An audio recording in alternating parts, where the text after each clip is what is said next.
Welcome to Serves You Right. Today I'm talking to Mark Johnson. Most people go into the service industry for a paycheck, but some get something a little deeper. Mark has a special place in my heart. Back in the day, he actually offered a free wine class and got me into the world of sommelier certifications. So a huge influence and a huge direction in my life all comes from this one man's free wine class. He's done everything from Nashville to New Mexico, and now he has traded out wine for lime juice, literally. Cool story, a really fantastic time getting to talk to Mark. So without any further ado, Mark Johnson.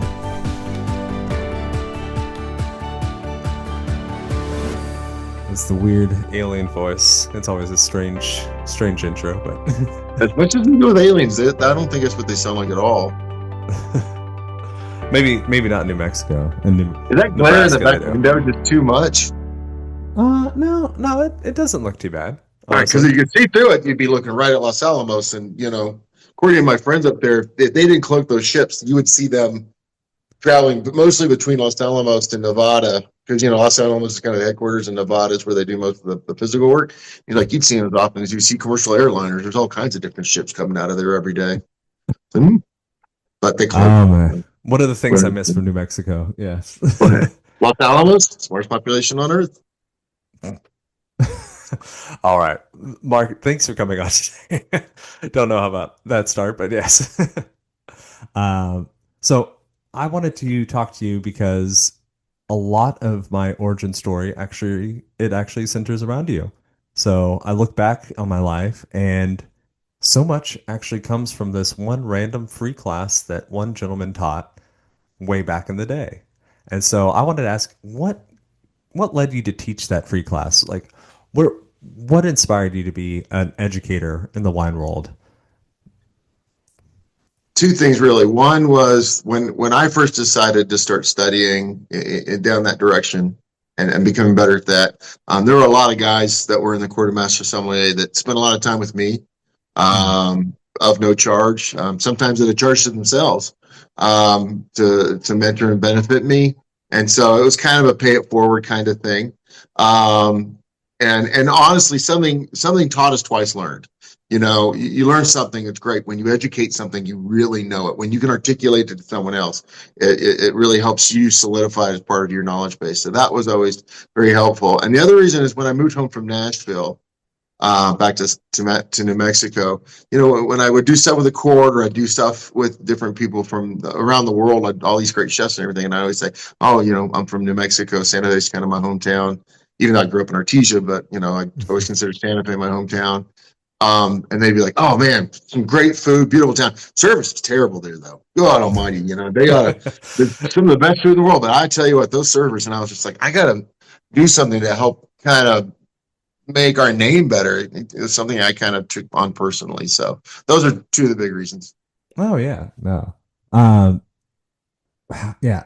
So remind me, because when I first met you, you were at a restaurant called Amavi, but I don't know if I know your full trajectory. So how, you said you moved to New Mexico. Can you kind of run through your career a little bit, where you are? Yeah, sure. Yeah. I'll give you the elevator pitch. Born and raised in a little town in southeast corner of our state, Artesia. Went to college, loved music, studied music. Went to college and studied voice and music theory and piano. And as you do when you have an education in music, you become a waiter. You study music to get into the restaurant business. I always make that joke, but it's a lot of truth. And I studied a lot of opera. I love the opera and played a lot of different types of band. I've always been kind of a part of Santa Fe, even though I grew up in Artesia. I used to spend most of my summers here because I was always a counselor at a camp out there called Camp Stony, which, but don't get the wrong idea, it's an Episcopal church camp, named after Bishop Michael Stone.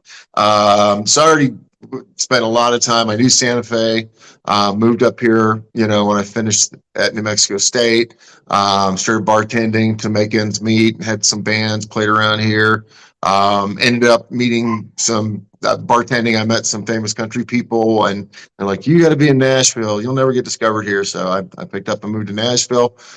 There was a bar on Music Row right between Warner Brothers and Sony Records, and I thought, well, there's a good place to, meet the right people. So I walked in and said, "Hey, I've got some bartending experience." And they said, "These bartenders, they make a fortune. They've been here 10, nobody's moving along." But our general manager just walked out the back door. "Can you run a restaurant?" And I said, "Well, yes, of course I can. Yes, I'm a 27-year-old restaurant manager." So I took over Sammy B's for a couple of years. And then after Sammy B's, I moved to a restaurant, very, very famous restaurant called Sunset Grill. And the one thing I learned about Sunset Grill was we had a we had won best wine program in the country in Restaurant Wine Magazine just previous to my being hired there. And we had this enormous library in the dining room between two huge big bottles of wine that were open for some event.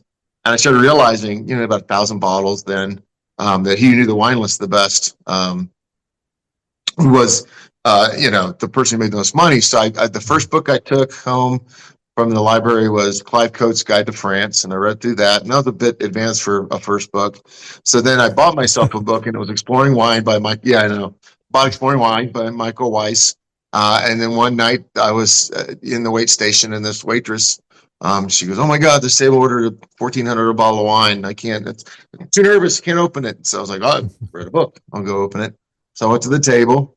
And I began presenting, and one of the guys at the table says, "Hey, what if a master sommelier shows you how to open that bottle?" And I said, "Would you coach me through that and help me?" And he said, "Yeah, fair enough." And I said, "You're a master sommelier?" He goes, "No, my friend here is." Okay. Again, sir, 1994, Demano Manicanti Latache. That was a bottle I'll never forget. And the guy goes, "Well, what if a master of wine shows you how to do that?" And I said, "Well, listen, I just read a book. I don't know how accurate it was. It's probably changed since, but it said only 3 people in the history of the world have ever been both an MS and an MW." And he said, "Yeah, the other 2 are really good friends. I'm Doug Frost." And so that it was Doug. It was Dougie. Yeah. And so by the end of the night, we got to be pretty good friends. And they're like, "Get a glass. Hope you got another bottle. We're getting 2, man. You can have some." And I was like, "Yeah." And so I ended up drinking with Dougie that night up at the bar, and they were actually doing a lecture on spirits for Diageo the next day, and I went to that. And then kind of kept in contact. Doug said, "Reach out to this friend of mine named Bob." It was Bob Bath, and they were doing a thing in Taos. And I thought it was like an educational weekend, so I showed up. They were like, "Go to this thing, show up," and turns out it was the first level class, and nobody in Nashville even had a first level. So I took my intro, and I scored really high, and then I kind of got to be friends with Bob and Doug, and I kind of made a deal that if they were teaching or doing a class in Nashville or anywhere throughout Louisville to Atlanta, I'd be their little their little wine guy. I'd be their little gopher guy, and I'd go and fill the glasses, and I ended up grading the test a couple of times. So they mentored me a lot, and then I got to know other guys like Joe Spellman, Fred Dame, some of the other guys. And so they kind of helped me along. And that's kind of how I got into it. So, yeah. And then not a bad apprenticeship. Yeah. Just chilling around. And, they're always like, "Hey, everyone, there's a new chef and we got to try his food. Come on." And I never had to pay for a bill, and everything got open. I got a taste. And so it was a lot of fun. And then, less since that girl after 9 years, opened up a wine shop in Nashville. That was kind of short-lived for a couple of years. And then it was time to move home. So came back to Santa Fe and got the job managing a Mavi for my friend, and thought, you know what? And I used to do a little thing in Nashville for a lot of the waiters there. I had a few hundred kids go through that. And I was like, I'll just keep doing it. And anybody wants to show up on a Thursday, let's do it. And it wasn't just you. I mean, there was Aaron Brooks, who's now writes for Wine Advocate, and the head of fine wine for wine.com. The last time I checked on him was Ben Needleman, and Ben was there, and you were there. And it was a pretty established group of people now. Oh, man. Yeah. I went with, what was it, Brian Cincerbo? Yep. Yeah, Alan Dean, who never actually got his intro, but he still came right down. He's the old punk rocker, man. He's wonderful. Yeah. Funny enough, I ran into Doug Frost here. He came out to taste. He's working on a project in the Pacific Northwest, but his favorite used bookstore is out here. So if you ever get out to Omaha, Nebraska, Jackson Street Booksellers, it's awesome. I'm planning right now to get out there. Yeah, no, he told me to go, and I didn't know what to expect. And it's walls and walls to the ceiling of old books, no two of the same. It's awesome. So That's perfect. Dougie's, because that's an audio file too. Like you go and study wine with him, and he's got this enormous collection of records and stuff. And he's an old, so it's like, oh, let's study, Grand Cru, Gever Chambertin, the nine Grand Crus, Latriche Chambertin, Clos de Besse Chambertin. And what are you thinking, man? Husker Du or Subhume? Oh, everyone knows Bob Mould goes with Burgundy. It's got to be Husker Du. And all right, punk rock and Burgundy, it's fun. oh yeah, I could see the bar now. Yeah, um, that's you got to so get for so a you, wine bar. you mentioned the intro, so you got that back in the day and kind of got tricked into that. How far along did you go? Did you go for the advanced Oh no, or I went to advanced. I you took my did? Oh, advanced. cool. Right. Yeah, I took my Oh, advanced. And they pull you aside. They don't tell you your grade. They give you a personal consultation. mhm, And mine was from Spellman. And according to Spellman, if I remember it correctly, because I'd taken it once before and failed miserably. I actually got pulled mhm, into the hallway and yelled at by Brian Julian, the oldest master sommelier alive, because I mhm. made a joke at the table during service exam on champagne because I got nervous, and that's how I deal with being nervous. And so he took me in the hallway and says, "Mr. Johnson, I do not find you as funny as I find you. Flip it, sir." And so I was like, so anyway, the next year, Corey No Spellman, I was, jokes. Yeah. yeah. Well, I went back home, and for 1 year, every table I went to, I didn't care if it was a bottle of Behringer White Zen or the 1962 Latour. I decanted. I did every step of service required for that bottle every single time, Mhm. regardless of value, regardless of the table, just to drill it in. And then the next year when I took it up, he said, "You're a perfect score. We never get those. You're flawless this time." So I Awesome. just made sure every table I went to for a full year, and that restaurant was slammed all the time. I made sure I was on point. They say don't wear a suit and tie every day you're here except the day of service. Wear what you wear in your restaurant to be comfortable. And so I Mhm. did, and I didn't wear a tie. And that's another thing Brian said. I noticed you didn't wear a tie, so I wore a tie. Come hell or high water, I was did everything required for that exam for almost a year and a half because it was a little longer than that cycle, and went back to Cincinnati and took it there and got a perfect score on that. When I was totally passed blind, I said they said you might have passed it for master as well. But which master level is 5 right, all 5 criteria. Mhm. But the one I got wrong, I really got wrong. So I might not have passed it. He said it might be well enough, it might not be. But he's like, Yeah. you got to be at least in the right hemisphere on the wrong one. So I guess they didn't tell me which one it was, but so, and then theory's what kind of kicked my butt. I just had a bad day on theory. So, Yeah. but So yeah, in the last couple of years, they've decoupled theory. So you yeah, take theory and then you take the other two portions only if you pass theory. So it's really interesting. It changed used to be the other way things. around. They decouple blind, and then, but everybody Yeah. fails theory at the advanced and blind at the master is what they say. Yeah. So apparently the only people that statistically pass are the ones that also pass the theory. So if you fail theory, you're almost certainly going to fail the rest. So they figured make that the intro, and actually it's all remote now. So you go to testing centers and you all do it at the same time, and if you pass that, then they let you come on to taste and service. So it's Boy, when I was there, it was nothing. There wasn't a certified. The first time there wasn't a certified. You showed up for that's two and a funny. half days of lecture, and the lecture was basically like I remember Bordeaux lecture. It was for 2 hours on a morning, and it was Brian going, "This is all the Grand Cru Classe A and Grand Cru Classe B of Saint-Maillon. If you don't have these memorized by now, you probably shouldn't be here." And that was it. And then next slide, and you're like, Jamal, Oh read God. it, and that was it. You better. So it was a they kick your ass the first time, but then the second time you'd be ready for it. So Yeah. Why do yeah, you and right through. Yeah. This is something I've wondered about a lot. Why do you think, people like me, people like you, why can't we just sit back and drink wine? Why do we have to study it?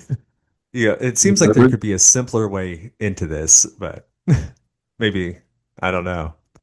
Your we're face says nerdy. I don't nerdy people. Yeah. Yeah, we're nerds. I mean, there's so much more than just wine that we study. I mean, one of the passions of it was like when I was doing the WSET and looking at the MW, I was thinking of my thesis being on the wine at the Last Supper, and so I started doing study, so history and you read books like The History of the World in Six Classes, and you study about champagne during World War II, or all these I mean, so it's anthropology, it's biology, it's botany, it's geology. I mean, it's an amalgamation of so many other things, and we're the kind of people that's kind of we want to know everything. You went to St. John's, right? Isn't that kind of how that works? It is. It is. But No, wouldn't life because be some of you guys, the simpler? Johnnies make the best Somms.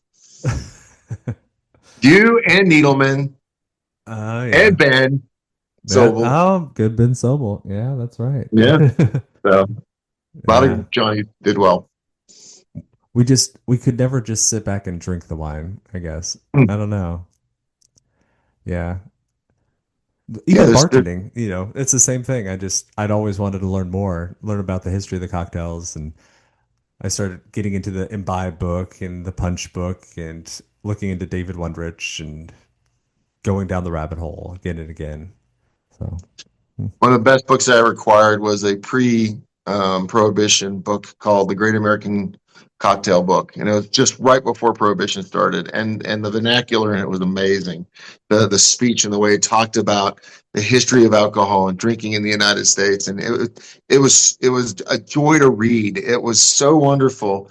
And then when I finally quit drinking, I love that book so much. I thought there's only two people I could give it to, so I made them promise to share, and I sent it off to Dale DeGroff. And Dale's supposed to give it. I don't know if he ever did. He was supposed to give it to Doug when he finished, so Doug could read it, because they were both like, "Oh my God, I want to read that book," And it had so many great recipes and so many amazing stories. And so I hope that Dale has followed through and given it to Doug. I don't know. Knowing Dale, if he ever gets around to it, he'll do it. That's kind of how Dale operates. yeah, he's good at paying it forward for sure. Yeah. That's DeGroff. He's the king of the cocktail, baby. He's the man. Yeah. So, yeah. So we kind of traced your history up to Mavi, then we stopped because I wanted to jump in and start talking about the certification. I believe Mavi closed, right? And then I remember you before I left at dinner for two.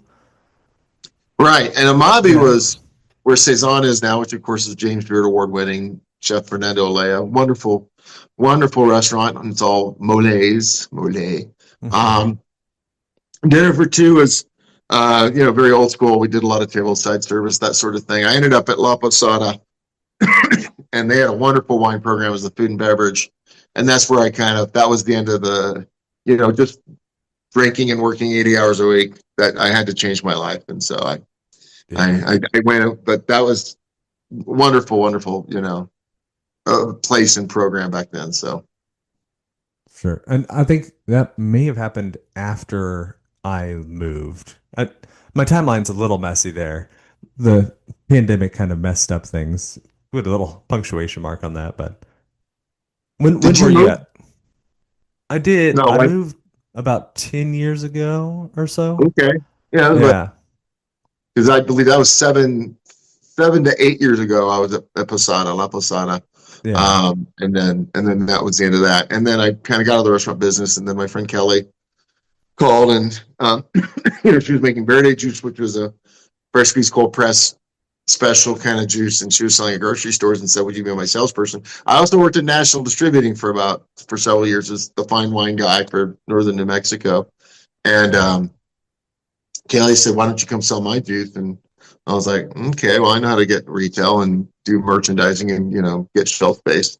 I did not realize that she had gotten a grant from the state and was actually going to purchase a $3 million machine that makes 87,000 PSI for 3 minutes, and as a new technology, and we're the 31st in the United States, and that we would start making fresh squeezed cold pressed juices that have a 6-month shelf life. But that was about 5 years ago, and we've got the facility finished about 3.5 years ago in Albuquerque, and now I'm the national sales director for Verde Juice, and every cocktail you have at the Venetian is made with our juice, to the lemonades at Dion's, to just got done talking to I just went to Dallas for the first time, and and met with several big groups there about doing cocktails and lemonades and stuff like that for them. So still selling it, just before the booze gets put in there.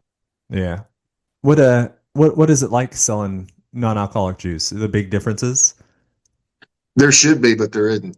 So I think that might be why. Because it's a national sales program is based on the Gallo sales program, which Gallo is the largest in the world when it comes to selling wine and whatnot. So there's this whole ABCI focus. You go into an account, you find the buyer, you start with an interest gaining statement, and so that's kind of how you're trained to do that. Well, I took some of that. And so, you've worked in restaurants long enough. You get people coming in sometimes and like, here's a free side of beef for the chef to cook with to see if you like our beef. But I'm going in like at the liquor, like I'm a liquor sales rep, but I'm showing, sweet and sour, and I'm showing bramble mix, and I'm showing, fresh squeezed cold pressed grapefruit juice to bar managers and chefs and people like that. And lime juice, of course, because margaritas were in New Mexico. Do you have distribution in Nebraska? We need some grapefruit juice, actually. I was about to say that. Yeah, that's why I was like, that's why I need to go to Nebraska, because if I get an anchor account, we're in Cisco, Shamrock, Benny Keith, and US Foods. So Benny Keith, sure. Huh? Okay. We use Benny Keith. That's who I went to Dallas with, was BEK. Guys, they're good guys. They do a good job. They've got a good operation. So they have been solid with me here in New Mexico, and I'm looking forward to the relationship that we're building in Texas with them right now. We're in Vegas, but that's mostly with the broadliners. So that's Cisco and US. Like everything at Venetian is US Foods. Caesars is looking at probably signing a purchase agreement that'll be with Cisco. So if we get up to you guys, if you guys got Benny Keith, that would be. I'm loving them. So that's easy. They ship to us twice a week, so that's perfect. Yeah. So what does a national rep do? Just curious. Like, is it a lot of travel around and shaking hands, or Excel sheets? There's some traveling. Yeah. Well, we have brokerage ships. We actually have a broker that manages our brokers. Then our brokers manage salespeople. So, a lot of mine is, my heart is wanting to get to the account and show why we can give you fresh squeezed lime juice that has a 6-month shelf life instead of 5 days. Yay! Fresh lime juice. Because, you write the side work list and you put someone on limes and they walk in and like, what did I do? It's like, you haven't done limes in a week, bro. It's your turn to do limes. No, man, I got a hangnail. And no, she's done limes like 3 times over the weekend. It's your freaking, I'm tired of that fight. And now you can have fresh lime juice. So, get excited about that. And so it's very similar. Like I said, it's along the same lines, and we're just providing a service. So selling that's what I really want to do, but I end up selling to salespeople more than I end up selling to accounts. So I always make sure I go eat at really cool happening places while I'm there. And I invite the reps to go with me, and I'll buy dinner, but that way I kind of like, hey, what are you pouring back there? Hey, I make that and you don't have to juice it anymore. So I make it fun. The cool guy at the dinner. And there's the cool guy. Yeah. I'm the dorky guy at the dinner, and was like, oh my God. The juice guy. Wine has got elderberry. And it's it's an older elderberry. Shut up. Just want to drink it. I did want to ask too, the band. I was, I see all these posts about the band on your Facebook. So what's going on with your band? What's that? Midlife crisis. Midlife crisis, but it looks like 100%. That's why I named the band Second Chances. 2 old farts is already taken. It's just me and an old friend. Art Martinez from Espanola, and if Garth Brooks and George Strait had a baby, it'd sound like Art. He's got a wonderful voice, and like I said, I studied voice. Opera and country, of course, very similar. They're cousins in the musical world, and so it translates well. And we just play hotels mostly because clubs you play till 2, hotels 10 o'clock. They're like, get the out, man. Bartenders are done. Cut it. Finish it. So we're old. We don't want to play till 2 in the morning anymore. And then we just play whatever we want. If we want to play Hank and Willie and Waylon and Merle, great. If we want to play some rock and roll, great. We want to play Morgan Wallen, then great. Play a lot of Quest. It's so much fun, and I still do a lot of songwriting and stuff like that. So you know what I mean. I got a song I've been working on called "Get Your Tongue Out of My Mouth" because I'm kissing you goodbye. It's That going does to be a sound. huge, That sounds a lot like you. huge hit. It's going to be a big hit. Yeah. So, How many years altogether were you in service, the food and beverage industry? Just curious. oh, it's got to be. I started as my first service job when I was 22, Hmm. and I'm 50, almost 56 right now. And I still do things like there are times I go to places and give lectures and help teach and do service education for people working on their classes. I'm working on one right now with a group down in Albuquerque called the Alvado Hotel Group, and so I still do that. I still do wine and chili dinners for restaurants that I like. I don't drink it. I still smell it to make sure it's sound going out. I won't put it in my mouth, but I'll still smell it to make sure it's good. Make sure the Hmm. glasses are poured correctly. Make sure that everything's going out correctly. So I'm not entirely out of it because I love it, love it, love it. I love being of service to others. It's the whole reason we're having this human experience is to learn to love and serve other people. So it's kind of the highest calling on the planet. Yeah. Um, so I still do it. So I guess since I was 22 to now. Now when I quit doing it, it was 48. So you went to St. John's, you Yeah. can do the math. I'm an Aggie. Yeah. Yeah. Well, Yeah. I'm just wondering. A lot of people I've talked to who've worked service do eventually get out, and most people get out sooner rather than later. And so, in my mind, I was wondering, was there something special about you that gave you some longevity? Was it that love? Was it that you had these side hobbies? You had your music on the side. You had that passion for studying, I or who knows? Like I said, I really, not to get too deep and philosophical. Oh, why not? You went to St. John's. You know, Yeah. Looking back at it, it is one of the highest callings on earth, and I don't think people appreciate it. But have you ever seen the movie? It was a Roberto Benigni movie called My Beautiful Life. No. Wait, is that the one they play in? That's not the one they play in Christmas, is it? No, no, no, no, It's no. a no. That's I'm Jimmy thinking it's a Stewart. Wonderful This is one that Life. won the Yeah, Academy Award back in the that's why I was like, '90s, wow. Yeah, where he no. played a Jewish guy that goes to a concentration camp. But before that, he falls in love with a woman before they send him to concentration camp, whose father is a server in a very, very fine in Italy in a very, very fine restaurant. And his father-in-law is giving him advice when he gets his first job working with him in this restaurant. And he says, we have the greatest job on earth because we serve people as God serves us. We are being as of God. And that's always, always stuck with me. If you get a chance, it's a wonderful, won the Academy Award, one of the best movies you'll ever see. Hmm. But that line always stuck with me out of that movie. And I've always thought often about that as I've, gone through my career of being able to do this with grace. It really is it's a higher calling. Yeah, I do think there's something special to it too. There's so much of life almost happens on autopilot, but I think from what I can tell, the service industry is one place where you almost have to see the other person, even if it's just briefly. You Mm-hmm. have to get their order. You have to, like, you can't impose on them what you want them to get. There has to be some sort of exchange. Like, so much else of life is just automated and repetitive. Really, maybe that's just how I feel, but, You but certainly, I mean, well, we've all shown up to work in that state where we just kind of are phoning it in, but we also sure, know those days sure. we don't make as much money. Yeah, exactly. Maybe I that's mean, it. To do it well, you have to have that human connection almost. Yeah. yeah, to be friendly without being too familiar, to show that kind of compassion at a table or at a bar that you are able to ingratiate upon them without overtaking their experience, and then adding something to. I mean, you see what 20 to 40 people in front of you every night, and to add something to their life. I mean, it's a pretty special time. I can't lie, I do miss that part of the business, but the late nights and the Mhm. lifestyle For sure. kind of had to get out of that after a while. You Yeah. know, I guess as a No. musician, it translates across a little bit too as well because I'm a performer and we are, you're performing at your tables or you're performing at your bar. So Yeah. You're always on stage. For sure. yeah, I always thought my bar was a stage. It was always a mess, man. I don't care how hard I try to keep it clean while during my shift. I could never do that.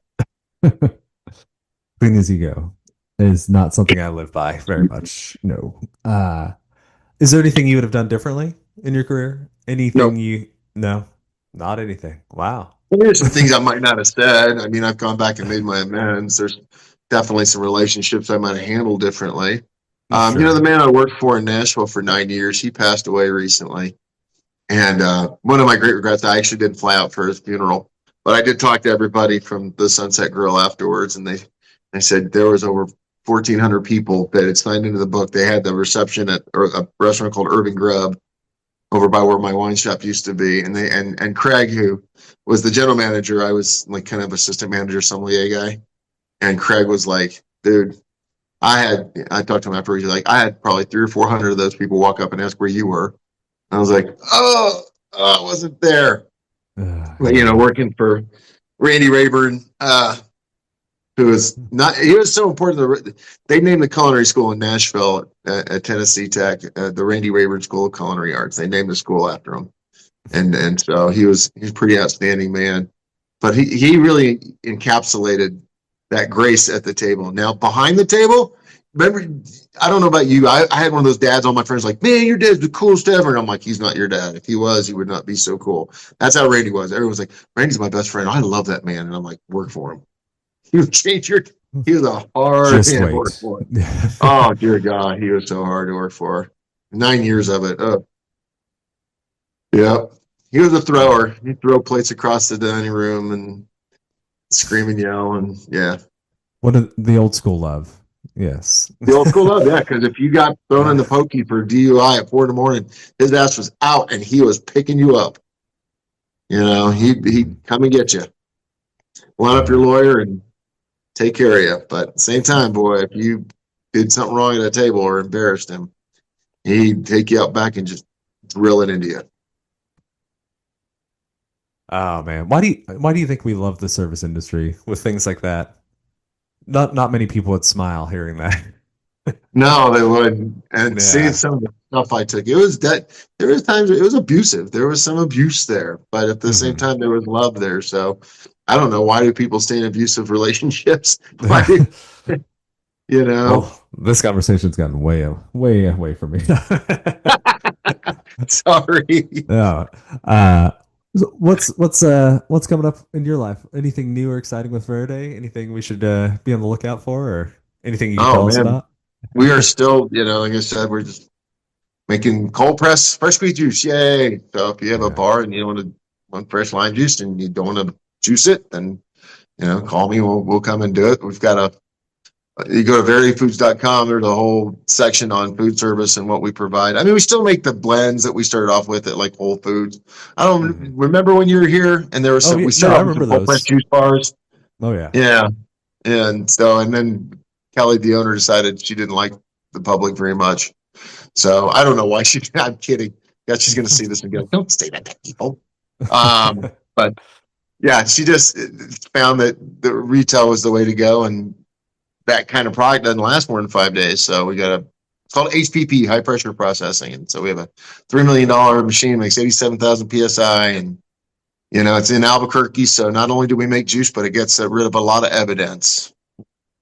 I was gonna say no one's stolen it yet. That's amazing. Albuquerque, man. Yes. About 6 tons. I hope they don't, man. Yeah. It took 20 guys to put it in there, but yeah, Awesome. really Yeah. exciting. So what do Well, you think about the state of the hospitality industry these days? um, post COVID, just in general, or any specific angle, Yeah. or just No, post leave it COVID. open? Post COVID? No, post COVID. It's interesting. I think that a lot of restaurants suffered a lot during COVID. I think Hmm. I think it was a pressure test. I think there were a lot of restaurants that probably were propped up on low wages and false hopes for a lot of employees that ended up closing down. The ones that were just right on the edge. It's hard to say. It changed the labor market a lot. So the restaurant I work at, a lot of the really tenured and experienced servers ended up taking off. A lot of them not by their choice. So we're dinner only, and so the older employees that actually had kids for a while lost their childcare, and then it just kind of became an easier decision to retire. Um, I can't tell how much of the changes in the labor market and service are just coming about and accelerated. How much of them are related to the rise of kind of the marijuana scene? Because I think that pressure has pulled a lot of the talent pool out. It's tough. It's hard finding people that are qualified and show up and are sober. It's Honestly, interesting to think that a yeah, lot of the level of mentorship left during COVID. yeah. Um, A lot of that that angry online scene. A lot of the like, I mean, a lot of the people in the wine industry that the Me Too movement came after, it wasn't a good look, and it kind of fractured some stuff. One of our girlfriends, Erin Brooks, even mentioned something about how like she wasn't sure if she wanted to be close to the quartermaster psalms anymore because they kind of had a bad rap at the moment, and yeah, which they I took get it that, ahead. Some of the guys I just mentioned were part of that purge, and I know, yeah. that was part of it. I honestly you're kind of in the club, and I had a little falling out with some of the guys in the club because they did some things and used some language that I really did not appreciate, and I made a point Hmm. of saying something about it, and that did not go over well. I was just I like, you know what? I know it's all said and done, and we're sitting in the bar and having a good time, but don't say those things. mhm. And someone got a little mad. We got into it one time at a bar because I was like, I hate that word. Mm. You know, You so know, I do think though, on the balance of things, I am a big supporter still of the quartermaster psalms. Um, our when they restaurant will cleaned it up, actually, they got yeah, independent and they audited and then they took care of the people that were the problem and they exactly, addressed it yeah, and fixed it. I mean, they made their amends. Yeah, yeah. No, and I get those 100%. emails too with all their diversity outreach and all the like town halls they do, and yeah, I think on the balance, they've done a really good job at taking what could have been a really explosive negative situation and at least salvaging and growing from it and doing something better, honestly. Yeah. Um, yeah, I still send most of my servers when I can. I encourage them to go and we actually pay them back if they work for us for 6 months. So, like, To take the exam? yeah, if they take it and Sure. pass. Yeah, of course. That's part of the deal. It's like if you don't pass, you don't get your money back. Sorry. The thing is, you don't pass that first one. I think the pass rate, when last time I checked into it, the pass 90%. rate for Yeah. level one was 95%. Level Mhm. two was in the high 60s, low 70s. Level Mhm. three, advanced was 32%, and then level four master was 3%. Now Yeah. that was a few years back, so it may have changed. That was back when it was still ranked as the world's most difficult exam. Now I think I looked at it the other day. I think it was ranked third on Mm. Google That as made the it most easier. difficult exam. Yeah. Yeah. Well, I think No. they realized they were being a little too exclusionary. Just, it got to the point of just like, let's see what we do to ruin these people's lives and kick them out. Yeah. I mean, So, last year for the advanced theory, they said it was about 250 took the test when I did. And right. then I think it was like 55 got through the theory part. So that is about 25%, but And where I did don't you come know. in? You need 60% to pass. I got 59. Yeah. Ah, I know. 2 years that's like ago what I though. felt. They don't tell you your score. Spellman goes, I'm not going to tell you your score, but if you had gotten a handful more questions right, we'd be Hmm. talking about you're taking master at the next sitting. And I was like, ah. So, So 2 years before that, I actually passed the theory and the service, but I failed blind. So I got nervous on line four and I took too much time. Didn't finish. oh, shoot. Yeah. No, I got in my Yeah, there's a head. point where you just got to move on, man. You got to move on. Oh yeah. Well, I even got down. I sat down and I looked in front of me, and I had four master psalms, two who were learning and two who were judging or proctoring, whatever they say. And I practice and I practice in front of people, but I nothing prepares you for when you sit down. And I even said in that moment Yeah. before I started, I was like, I'm terrified, but I'm gonna go. And you could tell my hand was a little shaky, and yeah, it's it's a thing, Well, the first time I took it, there was a master sommelier. This was at the Whitehall Hotel in Chicago, and there was a master sommelier there who sat at the bar and opened up a case of Chablis and said, or another Grand Cru Chablis. And he said, "Come on down and have a glass before you go up there." prime yourself, get yourself ready, get rid of the jitters. And so everybody was having a glass of wine before they went and did their blind. I don't know if they allow that kind of stuff anymore. There was a time where, during the exam, you go out with the masters and get pretty wild. And I think that time in Chicago was when they decided there's too much fraternization and too much, because we came into one of the 3 days of the 2.5 days of lecture and we were all so green. We were hurting because we had so much fun the night before. And they're like, all right, there's enough. You guys got to quit hanging out together during exam week. Wait till the end. I think that's part of the impetus of that decision. So it was a great time, and I wouldn't trade it for the world. Sometimes people are like, "Don't you miss it?" And I'm like, you know what? I was there for a 61 tasting where we had every 61 Bordeaux and 59 Bordeaux and 47, 48. I've been there for verticals of 72 vintages of Petrus and Lafite and Côte d'Estournel and Pedal Lataches and Montrachets. And no, I've drunk on other people's dimes generally better than 99.99% of the whole world will ever will. I've got no regrets. I was really, really lucky and blessed.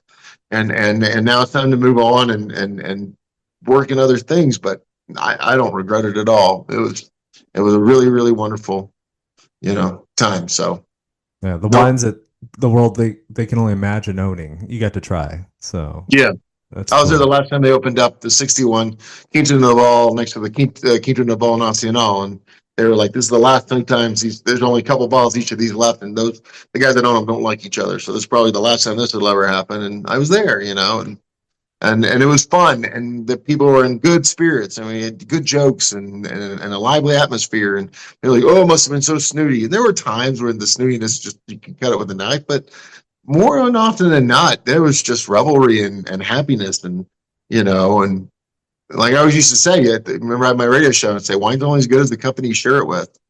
And I was lucky, very, very lucky in that area. Well, Mark, thank you for coming on my show. Oh man, thank you. Is that it? Give an hour? It was an hour. Yeah. No, thanks for repaying my favor. I went on Mark's show way back in the day. So yeah, when I pairings, that was a fun show too. That was fun. You were one of my best guys. Right up to a Dale. Oh yeah. Sure got Dale on a 30-minute tirade about his favorite cocktail Christmas preparations. I wish I'd listened to that.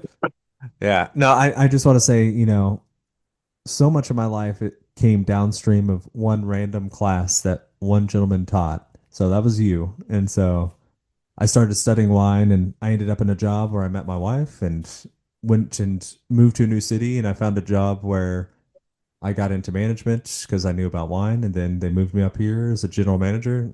So much of my life just randomly split off from that one free class so many days ago. So thank you. Damn, you're gonna make me cry. I'm so proud of you guys, and you and Aaron and Ben, the other Ben, and I mean just all the Bens. Paying it forward, yeah. It's amazing what you guys have all accomplished, and just to get to be a little part of that, a positive part of you guys' life, is definitely a good reason to have been here on this planet at this time. Yeah. Thank you. Thank you. Thank you so much, brother. All right, man. I'm coming up to Nebraska. When are you going to come home to visit? Someday. All right. You'll probably get it up here before I go down there. If you enjoyed this, please leave a review, like, share. The more people that we can reach, the more people we can help, and the more people we can bring this message to, a message of hope and possibilities in the service industry. Everyone who listens, thank you. You are my people. Keep rocking on and have a great service. And please come back and listen again. We send out new episodes every Tuesday and Thursday. How about that? All right, see you soon.